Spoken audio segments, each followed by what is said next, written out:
Джергалбаев Заркаим, я являюсь сотрудником Национального центра охраны материнства и детства. Я работаю акушеркой в родильном отделении.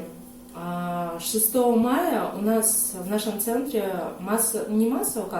со всех отделений были взяты анализы на коронавирусную инфекцию, и результаты нам объявили только 9 числа, но 8 мая у меня пропало обоняние, и я начала чувствовать себя плохо. 9 мая утром мне сообщили то, что у меня положительный результат. В тот момент у меня уже не было, я не чувствовала ни запахи, ни вкуса, плюс к этому ко всему появилась головная боль и тошнота. И 9 мая меня госпитализировали в инфекционную больницу, в 9 отделение. Если говорить, где именно я заразилась, то заразилась я только могла на работе, потому что мы, как медики, мы работали в режиме нон-стоп, то что у нас не было ни отдыха, мы работали постоянно.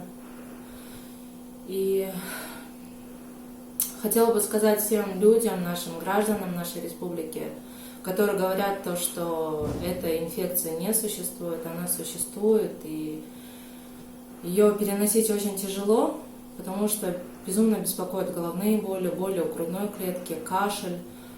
Плюс к этому ко всему прибавляется еще температура. Сегодня уже 13-й день, как я нахожусь в этой больнице, и хочу сказать то, что мое самочувствие улучшилось. Улучшилось оно только потому, что здесь трепетное отношение медсестер, очень классные санитарки и безумно отличные врачи, которые лечили нас здесь. И, скорее всего, это большой вклад, именно это не скорее всего, а это большой вклад в наше лечение, это отличная поддержка, психологическая поддержка, потому что именно в этот момент, когда ты лежишь здесь, психологически на тебя очень много факторов давит, и поддержка медперсонала, который здесь работает, она была колоссальной. Из-за этого я хочу вам сказать большое спасибо инфекционной больнице за поддержку, за любовь, которую вы нам подарили в течение этих 13 дней.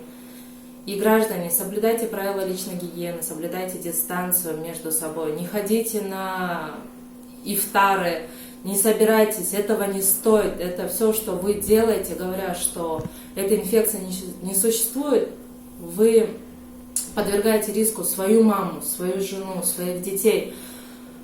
Вот это все не стоит здоровья ваших близких. Берегите себя.